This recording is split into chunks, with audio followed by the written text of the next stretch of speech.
Hi everyone, and thanks for joining me for another Wargaming terrain tutorial this week. We're going to be looking at making an abandoned building, as you can see here. Now there's quite a few different elements to this build, but a lot of these are optional, so you can take this build as far as you want. I hope you enjoy this one. There's a few new techniques and a couple of different materials, but you should have no trouble finding those to get the same sort of outcome that I did. Look, I appreciate your time, and hope you enjoy the video. Remember to subscribe and like if you do, and thank you again to my Patreon supporters. You really do help make this happen. So with all that said, let's get started on this build.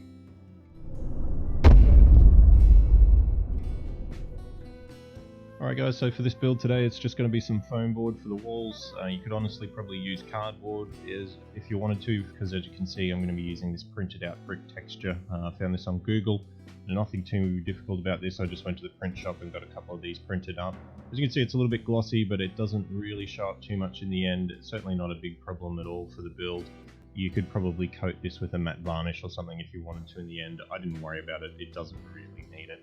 I've just cut that down to size for the 4 walls. Now I have made these 4 walls slightly different because I didn't want a square build, so the side walls are a little bit longer than the front face of the building. But as you can see, I'm just going to be using a little piece of cardboard to spread the PVA glue here, just to get a nice even coat of this to apply that brick texture onto it. One thing you'll see here though is that there are a few thicker runs of glue there on this piece before I glue it down. I'd suggest if you can try to get rid of those before you glue down. It'll just save some of this cleanup and reduce some of the bubbles that you might get in the brick texture. I didn't have too much trouble with that though, even though those runs of glue were on there. Just pressing them through and working them down, got them all nice and flat in the end anyway. Now to join my 4 walls, I will be cutting 45s there, as you would have seen. Just to join these together. Again, you don't need to do that. You can do just, butt joints straight up against the each edge of the foam board, because we will be covering it at the end of the day anyway. Here I'm just building up the stairs for this. Now I'm using extremely long pieces of foam there, but this was just offcuts from the 4 walls that I cut off, and all I've done is just made a series of steps here that I can stack on top of each other just to get the front stairs for this building. Again, just smearing out some PVA glue to glue all these down and just stepping them up till it gets it finished. Nothing there is too complicated. You do want to make sure though that you get all the 4 pieces flat on the back as well as the sides, so you want some neat cuts for this just so that everything goes together fairly well. The handrails on this are again just a couple of scraps of foam board, just a couple of squares. I've marked out roughly where I want the flat edge on the top to stop, and then kind of just eyeballed it and used a ruler to cut out the angles here. So you do want to make sure that both sides of that are fairly even, and a little bit of PVA glue, and you might want to use some pins, safety pins, to hold that all together. Now for a little bit of decoration on this, I'm using this square piece of bamboo stick here. I got this from the kitchen supplies part of the cheap store. I'm also going to drill a couple of tiny little holes in these posts and just fit in a tiny little pin head in there to get a rounded ball on top of these posts. So a bit of super glue after cutting down that pin worked fine, and then I'll just go ahead and glue those onto the front of the stairs once I get these handrails done.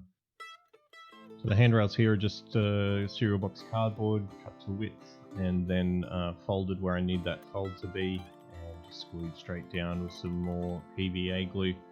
You might need to pin those as well to get them to hold in place. Now the doorway for the front of the building here is just going to be some slightly thicker chipboard, 1mm thick cardboard, and some cereal box cardboard as well. So I want this one to be a sort of a molded door, or have some panels on it, I should say, and for that I'm just going to be using the cereal box cardboard here just to glue these on, just to get these on first to raise up the front of the door in certain sections, and I will cover that with some masking tape, as you can see there, give that nice molded kind of look about it. Now when it comes to putting the doorways and windows in, it's important to measure up where exactly you want this to be. You can see me here drawing out slightly wider and taller than the door. That's just because I want to frame this door with a little bit of balsa wood to give a bit of a timber door frame in there as well. Make sure you do measure that up against the stairwell itself so that you have that perfectly lined up. and make sure you find the center of the wall if that's where you want to put your doorway. Now I am putting a piece of cereal box cardboard because I want to inset the door so that it's not sitting on the face of the building, so I want it to be back in there a little bit. So a little cereal box cardboard on the back of the wall will give you a platform to do that. Now I've cut out a small template here for my windows. You would have seen me do this in previous buildings that I've done. The ruined building and the large ruined building I built a while back all use this exact same technique. So you just measure out the height you want your windows and the width you want them all to be apart. You can go around then and mark those windows out with the template, and then it's just a case of cutting and popping out these windows, and that will get you pretty much moved through the face of this building all done. So the one thing I didn't have there was just the 2 windows on the bottom floor. Added those after the fact, after I felt that it was a little bit lacking in some detail down there near the doors, so I put in a couple of windows after the fact. It wasn't too hard. Here I'm just kind of using some 2mm balsa wood and going to cut out some window sills, I should say.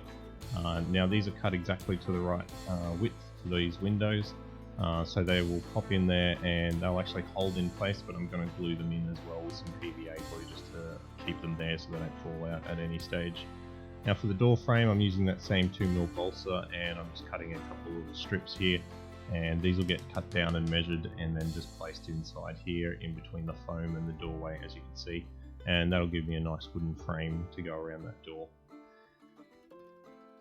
So the next thing we're going to do is using a little piece of 1mm balsa this time. You could probably use cereal box cardboard for this part of the process, or the chipboard as well. I'm just going to cut a couple of more window sills. This is going to go right across the face of the building, and it's going to be kind of stepped, so much like we did with the stairs, with a slightly larger and then work your way down to a slightly smaller piece of balsa, and this will just sit underneath all those window sills we just made. Adds a little bit of decoration to the building, makes it a little bit more realistic, and certainly breaks up that big face of bricks that we've got there. So PVA glue will hold that in place perfectly. You might find there's a slight difference in some of your window sills not being perfectly lined up. That's just generally comes from that foam board, as it can be a bit difficult to get those cuts to be perfect and straight right across the building. So don't worry too much about that.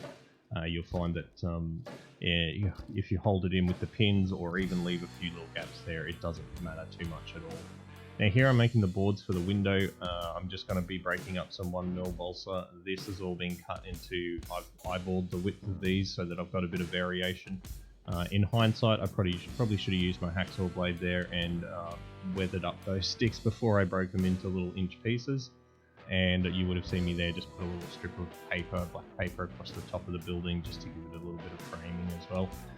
Now here I'm actually going to be adding a poster to the side wall, and for this poster I actually wanted it to be magnetic. Originally the purpose of this was so that I could have other buildings sort of butted up against this one, so I could take this poster and remove it for that purpose. Unfortunately I made a mistake towards the end of the build, and it will no longer be able to do that just because of the big drain pipe on the side anyway. But it's still good. I can still put on and take off this billboard. With these magnets I can use different billboards if I want to, or place something different on this wall using this magnet setup. So I've basically just made a small billboard. I won't go into the process for that, as I have done a whole video on that in the past. And here you'll just see me using these magnets and lining everything up so that I can get my billboard in place and get magnets on both sides there. And when it comes to the glue up for this one, what you'll notice up on the top here is there's a couple little bricks glued to the inside walls here. These are all measured down 1 inch. This is just so that the roof of the building can be inset into the top of the building. Now I did forget to record that, so I do apologise, but they're just scraps of foam that have been glued to that 1 inch gap from the top. So when I go to press in my roof section, it will be able to sit flat in there and not move around. Here I'm just cutting a couple of little doors for the back. I also put one on the side as well. I did want these to be not exactly inset like I did last time, but I wanted the doors to be flush with the building rather than actually sort of sticking out of the building. So you could just simply glue the door onto the brickwork here. I wanted mine to be flush with the brickwork. It's a small detail, and honestly it doesn't really matter and will probably go unnoticed for the rest of its life, but I like the look of it, and yeah, it's worth a little bit of effort that I went through to get that effect. So here you can see the building is starting to come together now. I've got that roof section in place, and I'm just going to frame the top here with a little bit of a lip of balsa wood. This is 1mm balsa wood, and I'm just measuring it straight off the building and getting 45-degree cuts here so that I can join all these together. You would have seen I actually used my cutting mat there to get those 45-degree cuts, so just using the 1 centimeter squares, I was able to cut from corner to corner to get some pretty neat 45s for these little sills around the top. Now with the balsa wood, it can bend when you apply the glue to it, so it's a good idea to pin that down. Now I've come to actually put on these boards for the windows. Make sure you get the weathered side out, obviously. Found the easiest way was just a little piece of a little spot of glue, and then just dab them on and put them in place. Quite a few to go on this building because I do have windows on 3 sides, but you know what, just put on some good music, sit back and just glue these in place. It really does bring the building up and makes it look really nice, as you can see here. So we will be painting those before the build is finished. As you can see there, I've hit them with a bit of a brown wash and a little bit of grey just to make them look really weathered. They look really good at this point. Now I'm going to add some drain pipes. Again, I won't cover how to make these drain pipes in this video. I will put a link above though, because I did do an entire video on how to make these really quickly and really easily. They turn out really well, so they're worth the effort. These little details are what really breaks up these wall sections that I've got. So it's a good idea to, you know, if you've got the time and materials, just make a few of these for your buildings. It really does make a bit of a difference. So with the wires on the side of the these drain pipes, all I'm going to do there is just mark out where they're going to sit on the building, make sure the height's right, pop a little hole in the foam board and paper, and then just glue these into place. So I used a little bit of super glue on the very top one. I just didn't want a big spot of glue up there to sort of mark the roof. But as you can see, I've put that drain pipe on the side there, so it kind of negates the point of having a magnetic billboard. But like I said, I'll still be able to change that billboard if I ever want to, and that's what I keep telling myself anyway. These things happen, you know, plans change. I was just so excited to be putting things on this building. I think at the time I completely forgot about the idea of removing that billboard and putting another one of these buildings side by side so I can have kind of a row of them. Here I'm just adding some rubbish to the front steps. This is just some little pieces of paper. This has just been scribbled on with a lead pencil to make them look like there's something actually there, and then just glued in some PVA glue. Next we're actually going to add some grass and stuff around this, so some grass and rocks around the side of the building. Now there's no base on this, so it does make it a little bit tricky, but certainly not impossible. So as you can see there, a little bit of PVA glue, a cut grass tuft and placed in the right orientation will actually look really good, and it'll be nice and firm on there. It's not coming away. Same with the rocks here, just a little bit of PVA glue. You might want a nice flat piece of foam for your starting rock, and then you can just place other rocks on there. I've done that in a couple of places around the building, and once it's dry, it's not going anywhere, and it actually looks really good. Adds a little bit more detail around the base of the building without actually having to make a base. Now this is the rooftop doorway. It's just a few more scraps of cardboard, some of that leftover brick texture paper that we cut off earlier, and a little piece of corrugated paper for the top. Now here you can see the finished building. The only thing I added after that fact in the build was some gravel for the roof. I will cover how to make these ladders and fire escapes in the next video, which will be out in the next couple of days. Using the paper texture was something I've been wanting to try out for a while now, and that brick texture looks really good. You can see I had a little bit of graffiti on there as well. That little splash of colour here and there made a big difference. The windows look really good. I was really happy with that. Like I said, it was just a bit of brown craft paint and a little bit of water mixed and then washed over those, and they turned out really good. Here's the gravel for the roof. I've just put a bit of a grey wash over that, I guess, if you like, just to give it that sort of gravelly, grey look about it. I've also made a small antenna there just out of some wire and some super glue. Nothing too fancy about that at all. Thank you very much to my Patreon supporters. I hope you enjoyed this video. Please hit subscribe, as I will have the video for the ladders and fire escapes out in the next few days. So make sure you get notified for that one by hitting the bell as well. And thank you again for watching, and I'll see you in the next one.